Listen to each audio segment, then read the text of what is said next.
What's going on, Audioholics? Tyler here from Audioholics Anonymous, and today I am back with a review of Halloween Kills, which is our final review on the Halloween-O-Thon.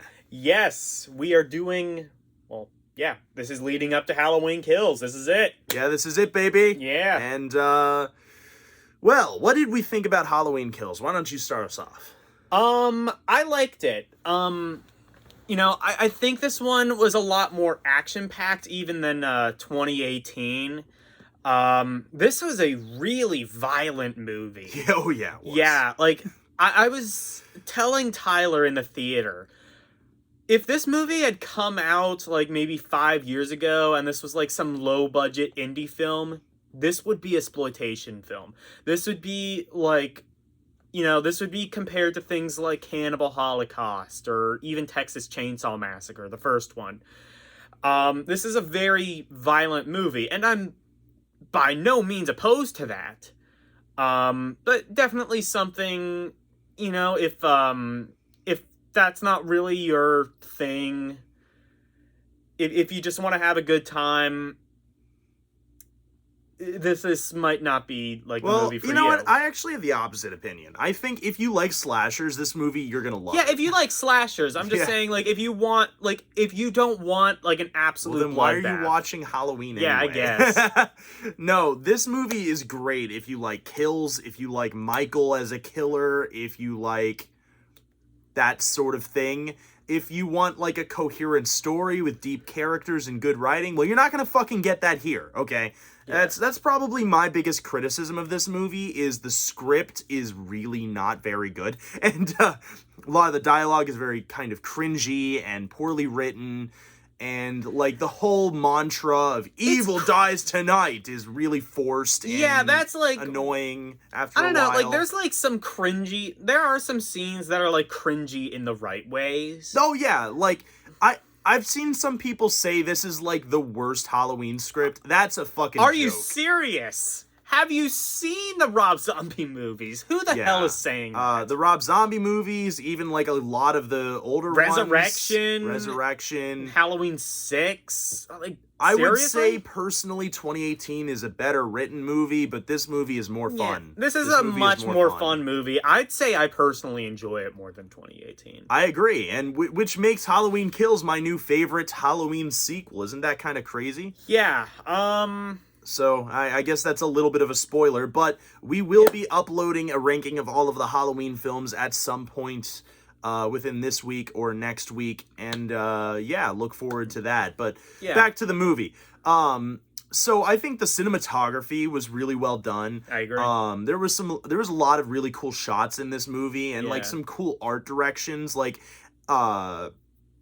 There's a scene in this movie where Michael is just kind of slashing people and Laurie is talking over top of it happening. And it's just this really stylistic montage of Michael murdering people and just slaughtering the fuck out of everybody.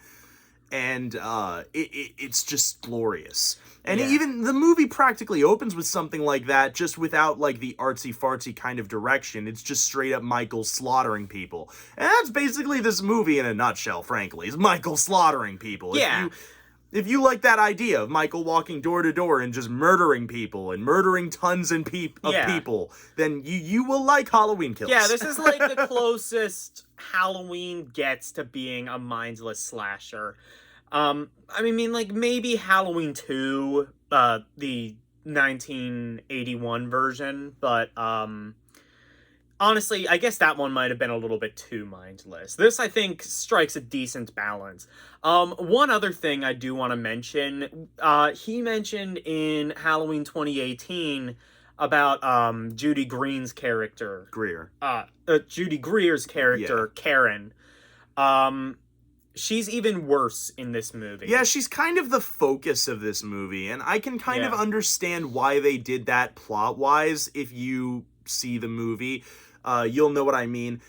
This movie, it pretty much had to focus on her going the way that they do, but I don't like Karen. I didn't like her in the first movie, and I don't really like her in this movie either. She's even worse in this movie, and that wouldn't be a bad thing necessarily. Actually, if you wanted to make her unlikable, fine, but the movie's actively trying to make us sympathetic for this character.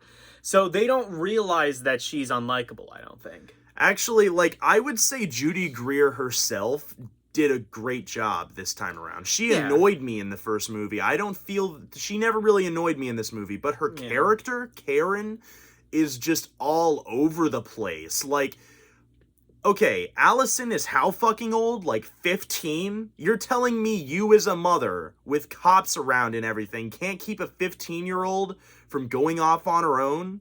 Like, what happened there? Like, Allison was like, I'm gonna go hunt down Michael Myers. And Karen was like, no, you're fucking not. And then she just accepts it after Allison leaves. It's She's 11 just o'clock. like, okay. Do you know where your kids are? What the fuck? I would not have left her out of my sight for a second after she goes, oh, I'm gonna go hunt down Michael Myers. And look how fucking well it turned out. If you've seen the movie, you know what I'm talking about. It didn't go well for Allison. Yeah. And who would have thought that going after Michael Myers in like a random mob wouldn't go well? Yeah. Who would have thought that? And that's the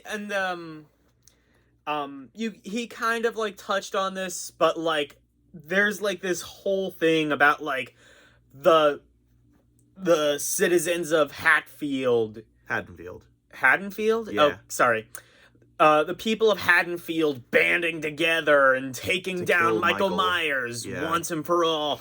It's just like, it's so dumb and it's so cringy. And you know, I don't mind the mob mentality part of it. It's not like the series hasn't done it before, where like the citizens of Haddonfield are like, oh, we're gonna kill Michael. The part I have a problem with is that, like, they focused on it so much. Like, when Michael's not murdering people, we are in the hospital watching this mob happen. And, like, it's just, I don't care. I just don't care. Yeah. If you're going to have the mob, make the mob hunt down Michael. And when that's actually happening, it's cool. I don't want to see this mob interacting with the general public and freaking the fuck out. Captain! And I especially...